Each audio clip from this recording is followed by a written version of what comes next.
মুসলমানদের উপরে যখন অত্যাচার করা হবে, আল্লাহ রাব্বুল আলামিন মুসলমানদেরকে নুসরাত করার জন্য ইমামুল মাহদিকে দুনিয়ার জমিনের মধ্যে পাঠিয়ে দিবেন। ইমামুল মাহদি তিনি হবেন আমাদের নেতা, তিনি হবেন মুসলমানদের নেতা। দাজ্জাল হবে ইহুদিদের নেতা। আমাদের নেতা যিনি হবেন ইমামুল মাহদি, তিনি দুনিয়ার মধ্যে আগমন করবেন। আল্লাহর নবী বলেন, ইমাম মাহদি আমার বংশের মধ্যে দুনিয়ার জমিনের মধ্যে আগমন করবে।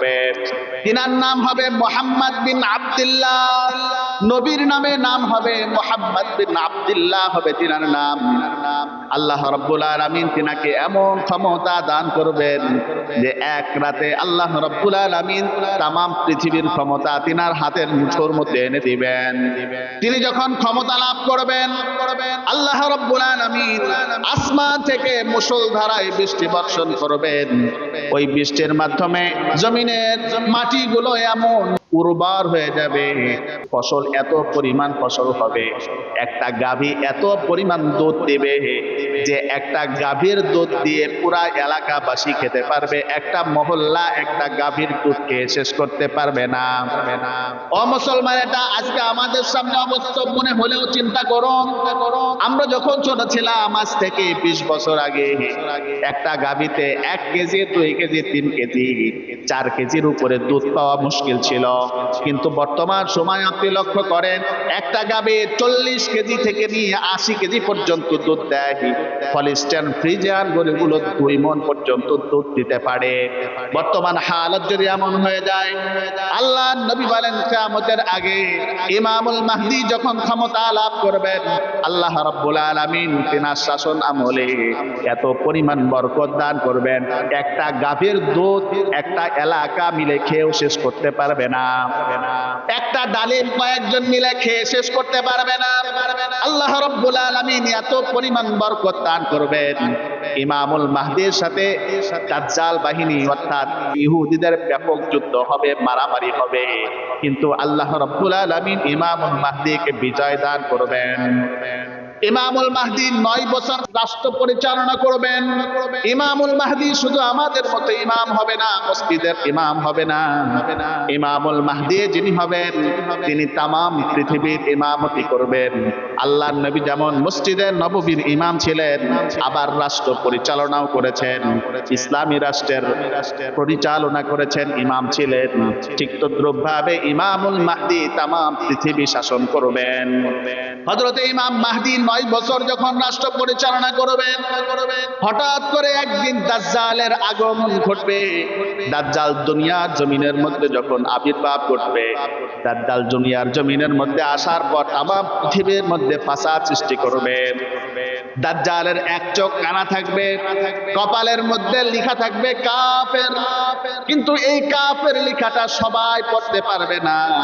যাদের মধ্যে ঈমান আছে, যাদের মধ্যে ঈমানের দৌলত আছে, কেবলমাত্র তারাই কাফের শব্দটা দেখতে পাবে, দাজ্জালকে চিনতে পারবে। দাজ্জাল এতটা ভয়ঙ্কর ফিতনা নিয়ে জমিনের মধ্যে আবির্ভাব ঘটাবে। এই দুনিয়ার জমিনের মধ্যে আসবার পর মানুষদের কাছে বলবে, আমি খোদা, আমাকে খোদা মেনে নাও, যদি আমাকে খোদা মানো আমি তোমাদেরকে জান্নাতে দিব, আর যদি আমাকে খোদা না মানো তোমাকে জাহান্নাম দেব। তার এক হাতে থাকবে জান্নাত, আর এক হাতে থাকবে জাহান্নাম। প্রকৃতপক্ষে জান্নাতটা হবে জাহান্নাম, আর জাহান্নামটা হবে জান্নাত। ভাইরা আমার, লম্বা ঘটনা। দাজ্জাল পৃথিবীর মধ্যে ভয়ঙ্কর রকমের ফিতনা সংগঠন করবে। আল্লাহ রাব্বুল আলামিন তাকে এত বড় ক্ষমতা দান করবেন, একজন জীবিত মানুষকে মেরে আবার সে জীবিত বানাইতে পারবে, এমন ক্ষমতা আল্লাহ রাব্বুল আলামিন দাজ্জালকে দান করবেন। দাজ্জালের ক্ষমতা এই দুনিয়ার জমিনের মধ্যে 40 দিন থাকবে। একদিন, প্রথম দিন হবে 1 বছরের সমান, দ্বিতীয় দিন হবে 1 মাসের সমান, তৃতীয় দিন হবে 1 সপ্তাহের সমান, চতুর্থ দিন থেকে আমাদের মতো স্বাভাবিক দিন হয়ে যাবে। অর্থাৎ দাজ্জালের শাসনকাল থাকবে 40 দিন।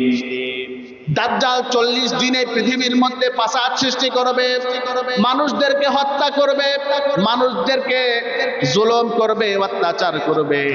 ইমামুল মাহদি একা তিনার সাথে পেরে উঠবেন না, মুসলমানেরা তিনার সাথে পেরে উঠবেন না।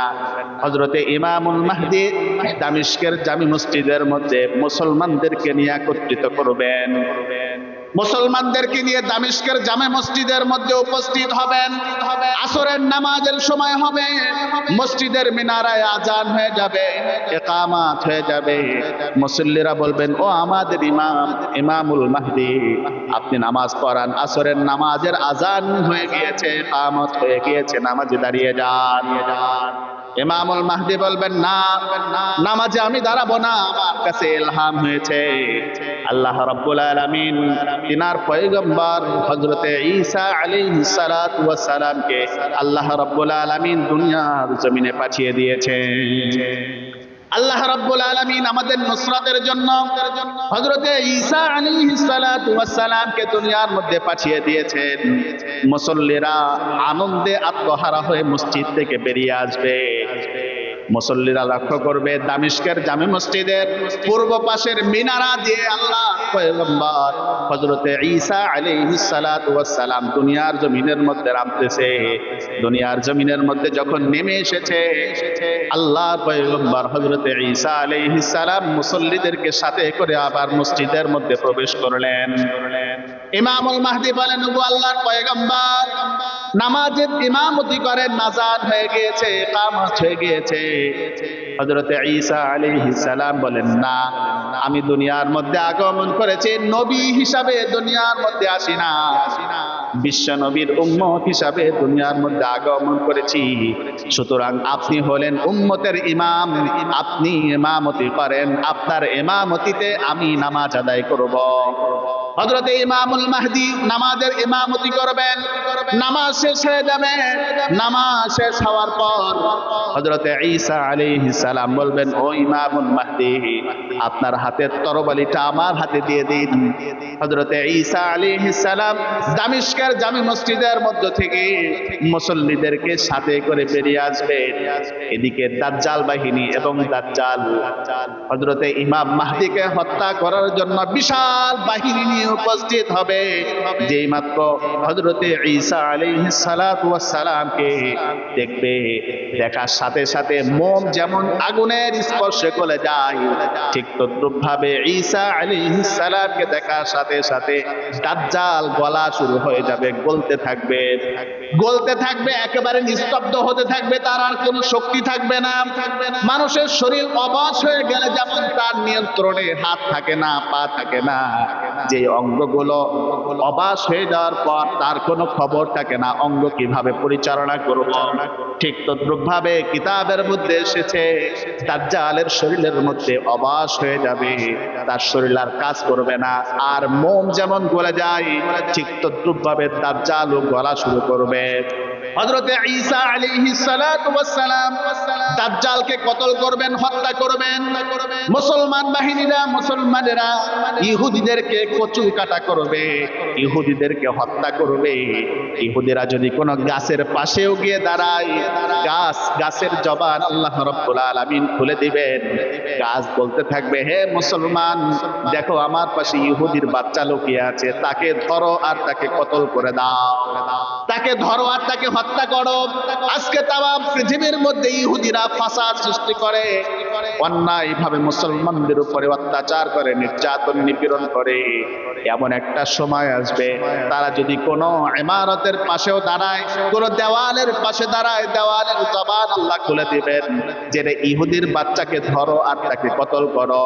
গাছের পাশে দাঁড়াইলে গাছের জবান আল্লাহ খুলে দেবেন, যে ইহুদির বাচ্চাকে ধরো আর তাকে হত্যা করো। এভাবে তাম পৃথিবীর সমস্ত ইহুদি নিঃশেষ হয়ে যাবে। তাম পৃথিবীর মধ্যে আর কোনো ইহুদি থাকবে না, শুধু মুসলমানদের বিচরণ ঘটবে। তামাম পৃথিবীর মধ্যে মুসলমানদের আনাগোনা হয়ে যাবে। আল্লাহ রাব্বুল আলামিন মুসলমানদেরকে ব্যাপক ক্ষমতা দান করবেন। তামাম পৃথিবীর মধ্যে খেলাফত কায়েম হয়ে যাবে। দীর্ঘ একটা সময় পর্যন্ত মুসলমানরা রাজত্ব করবেন। একটা সময় তারা লক্ষ্য করবে ইয়াজুজ মাজুজের আগমন এই জমিনের মধ্যে হয়েছে। লম্বা ঘটনা সংক্ষেপে বলছি, ইয়াজুজ মাজুজ তামাম পৃথিবীর মধ্যে ছড়িয়ে যাবে। ইয়াজুজ মাজুজ এত ভয়ঙ্কর ফিতনা সংগঠিত করবে, মানুষের বাড়ি ঘরগুলো ভেঙে চুরমার করে দিবে, আবাদি ফসলগুলো সব নষ্ট করে দিবে, সব পানিগুলো একবারে খেয়ে সব শেষ করে ফেলবে। সবগুলো যখন নিঃশেষ করে ফেলবে, হযরতে ঈসা আলাইহিস সালাতু ওয়াস সালাম আল্লাহ রাব্বুল আলামিনের দরবারে দোয়া করবেন মুসলমানদেরকে সাথে করে, আল্লাহ ইয়াজুজ মাজুজের অত্যাচারে তো আমরা আর থাকতে পারলাম না, রব্বুল আলামিন এদের উপর তুমি গজব নাজিল করো। হযরতে ঈসা আলাইহিস সালাম এবং ইমামুল মাহদী মুসলমানদেরকে সাথে করে যখন দোয়া করলেন, দোয়া করার সাথে সাথে আল্লাহ রাব্বুল আলামিন ইয়াজুজ মাজুজদের ঘাড়ের মধ্যে এমন এক প্রকারের রোগ পয়দা করে দিবেন, যেই ঘাড়ের রোগের কারণে এক রাতে সমস্ত ইয়াজুজ মাজুজের বাহিনীকে আল্লাহ রাব্বুল আলামিন একেবারে হত্যা করে দিবে। একেবারে সমস্ত ইয়াজুজ মাজুজ মরে শেষ হয়ে যাবে। তাদের লাশগুলো জমিনের মধ্যে পড়ে থাকবে, লাশগুলো পচে বিকট গন্ধ শুরু হয়ে যাবে, যেটা সহ্য করার মতো হবে না। ইয়াজুজ মাজুজদের শরীর অনেক বড় হবে, সুঠাম দেহ হবে, তাদের লাশ পচে দুর্গন্ধ সৃষ্টি হয়ে যাবে। এবার হযরতে ঈসা আলাইহিস সালাম আল্লাহ রাব্বুল আলামিনের কাছে দোয়া করবেন, আল্লাহ এত পরিমাণ দুর্গন্ধ জমিনের মধ্যে আর টিকা গেল না, আপনি আমাদেরকে রক্ষা করেন, বসবাসের উপযুক্ত এই জমিনটাকে করে দিন। হযরতে ঈসা আলাইহিস সালামের দোয়ার কারণে আল্লাহ রাব্বুল আলামিন এমন এক শ্রেণীর পাখি পাঠিয়ে দিবেন, যে পাখিগুলো ইয়াজুজ মাজুজের এক একটা লাশের ঘাড় ধরে নিয়ে চলে যাবে। তামাম জমিনটাকে আল্লাহ রাব্বুল আলামিন পবিত্র বানাইয়া দিবেন। এক রাতে এমন মুষলধারায় বৃষ্টি হবে যে তামাম পৃথিবীর মধ্যে আবার বসবাসের উপযুক্ত হয়ে যাবে। এবার মুসলমানেরা তামাম পৃথিবী শাসন করবেন, তামাম পৃথিবীর মধ্যে মুসলমানরা রাজত্ব করবেন। হযরতে ঈসা আলাইহিস সালামের ইন্তেকাল হয়ে যাবে, হযরতে ইমাম মাহদীর ইন্তেকাল হয়ে যাবে। দীর্ঘ সময় পর্যন্ত মুসলমানরা রাজত্ব করবে। আস্তে আস্তে এমন একটা সময় আসবে যে এই পৃথিবীর মধ্যে আল্লাহ শব্দ বলনেওয়ালা মানুষের খুঁজে পাওয়া যাবে না। এমন একটা সময় আসবে এই পৃথিবীর মধ্যে আল্লাহ শব্দ বলনেওয়ালা মানুষ আর খুঁজে পাওয়া যাবে না। হঠাৎ করে একদিন মানুষেরা লক্ষ্য করবে সূর্য আর উঠতেছে না, সূর্যের কি হলো? মানুষেরা আশ্চর্য হয়ে যাবে। হঠাৎ করে তারা লক্ষ্য করবে সূর্য আর পশ্চিম দিক থেকে উঠে না, সূর্য হঠাৎ করে পূর্ব দিক থেকে না উঠে পশ্চিম দিক থেকে ওঠা শুরু করেছে। যখন পশ্চিম দিক থেকে সূর্য ওঠা শুরু হয়ে যাবে, ওই মুহূর্তটা এতটা ভয়ঙ্কর হবে, এতটা ভয়ানক হবে, ওই মুহূর্তে আল্লাহ রাব্বুল আলামিন কারোর তাওবাকেই কবুল করবেন না। পশ্চিম দিক থেকে যখন সূর্য উঠে যাবে তখন কারোর তাওবা আর কবুল করা হবে না। অর্থাৎ কিয়ামতের চূড়ান্ত আলামত হলো পশ্চিম দিক থেকে সূর্য ওঠা। ওই সময় যখন হয়ে যাবে আল্লাহ তাআলা কারোর ইস্তেগফারকে আল্লাহ তাআলা কবুল করবেন না। তাহলে বোঝা গেল কিয়ামতের চূড়ান্ত আলামত হলো পশ্চিম দিক থেকে সূর্য ওঠা। এর মধ্যে আমাদের মাঝে যে আলামতের কথা আল্লাহ রাসূল বলেছেন, বাকি রয়েছে ইমাম মাহদীর আগমন। কবে হবে আল্লাহ মালুম। তবে অনেক ফুকাহা একরাম লিখেছেন যে তিনার আগমনের সময় অতি নিকটবর্তী হয়ে গেছে। নবী বলেন, কিয়ামতের আগে আমি তোমাদের কাছে দুইটা বিষয়কে রেখে গেলাম, যদি তোমরা এই দুইটা বস্তুকে ধারণ করতে পারো শক্তভাবে, তাহলে তোমরা আর কোন ধরনের ফিতনার মধ্যে শামিল হবে না। একটা হলো কোরআন, আরেকটি হচ্ছে আমার সুন্নাহ অর্থাৎ হাদিস। যদি তোমরা শক্তভাবে ধারণ করতে পারো তাহলে তোমরা গুমরা হবে না, তোমরা পথভ্রষ্ট হবে না। আল্লাহ তাআলা আমাদের সবাইকে কোরআন সুন্নাহ অনুযায়ী আমল করার তৌফিক দান করুক বলে আমিন।